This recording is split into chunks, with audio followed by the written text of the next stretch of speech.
پہلے تو میں ریسکیو 1112 کے وہ نوجوان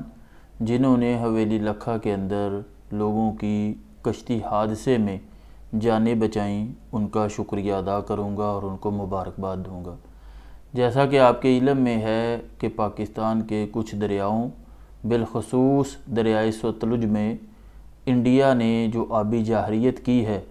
اس سے حویلی لکھا، منچن آباد، بہاول نگر، پاک پتن شریف، آرب والا، وہاڑی، یہ بیلٹ جو ہے یہ بری طرح متاثر ہوئی ہے۔ یہ سمجھ سے ویسے بالاتر ہے کہ میڈیا نے کیوں کوریج نہیں دی اور ہمارے وہ رفاعی ادارے جو چھوٹے چھوٹے حادثوں پر پہنچ جاتے ہیں، بڑی سرچ کرنے کے باوجود بھی آج کوئی ایک تنظیم بھی ایسی میرے علم کے مطابق جتنا میں نے سرچ کیا ہے نظر نہیں آئی جنہوں نے ان سیلاب زدگان کی مدد کے لیے کوئی عملی اقدام اٹھایا ہو یا وہاں پر پہنچے ہوں۔ بہاول نگر سے ایک رابطہ ہوا اور ادھر حویلی لکھا سے، تو اگر وہ جو انہوں نے ویڈیوز بھیجی ہیں ان کے مطابق تو ان کی بہت زیادہ تباہی ہوئی ہے، فصلوں کی بھی ہوئی ہے، گھروں کے اندر بھی، اور انشاءاللہ کل ہمارا وزٹ بھی ہے، ہم بھی جا رہے ہیں، تو اللہ کرے کہ جو سنا ہے اتنا نقصان نہ ہوا ہو۔ اور چونکہ ہمارا تعلق سہیوال سے ہے اور یہ ہماری ڈویژن ہی پڑتی ہے، تو میں ان دوستوں سے کہوں گا جو وہاں پر پہنچ سکتے ہیں کہ آپ بھی جائیں، دیکھیں، ہو سکتا ہے کہ کسی کو آپ کی مدد کی ضرورت ہو۔ پاکستان کے حالات آپ کے سامنے ہیں، ہر بندہ ہینڈ ٹو ماؤتھ ہے، بجلی کے بل الگ پریشانی ہے،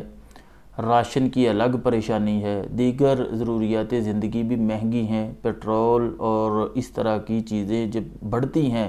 تو انسان نفسیاتی طور پر بھی پریشان ہوتا ہے۔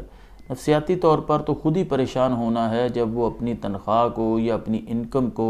آمدن کے ذرائع جو ہیں ان کو دیکھتا ہے، بار بار سوچتا ہے، اور ادھر اپنے اخراجات ہیں ان کے، تو ظاہر بات ہے پریشان ہونا یہ ایک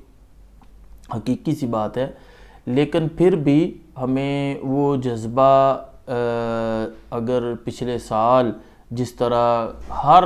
گاؤں سے قریباً نوجوان جو تھے خاص طور پر انہوں نے یہ ایفرٹ کی تھی اور کافی حد تک لوگوں کی مدد کی تھی گورنمنٹ کے اداروں کے بغیر ہی۔ اب بھی اگر آپ ادھر قریب کے ہیں تو آپ وہاں پر جائیں، جو وہاں کے دوست ویڈیو بھیج رہے ہیں یا جو دیکھنے کو ملی وہ تو بڑی پریشان کن ہیں کہ وہی صورتحال خوفناک جو پچھلے سالوں میں نظر آئی تھی وہی دوبارہ آنی شروع ہو گئی ہے۔ لیکن میڈیا اور حکومتی لیول پر ان کی اتنی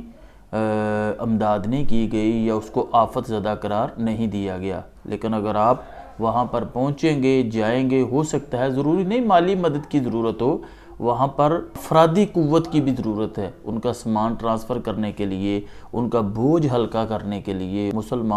مسلمان کا بھائی ہے، نبی کریم علیہ السلام نے ارشاد فرمایا تھا کہ اس کی مثال پورے جسم کی طرح ہے کہ جسم کے جس حصے کو بھی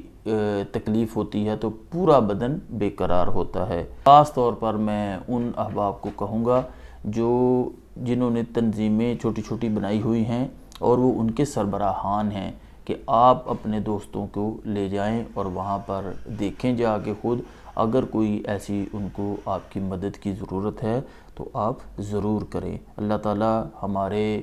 ان جو آفت زدہ علاقے ہیں، سیلاب کی زد میں ہیں، اللہ تعالیٰ ان پر خاص کرم فرمائے، امت مسلمہ پر کرم فرمائے، بالخصوص ہمارے ملک پاکستان کو استحکام کی دولت عطا فرمائے۔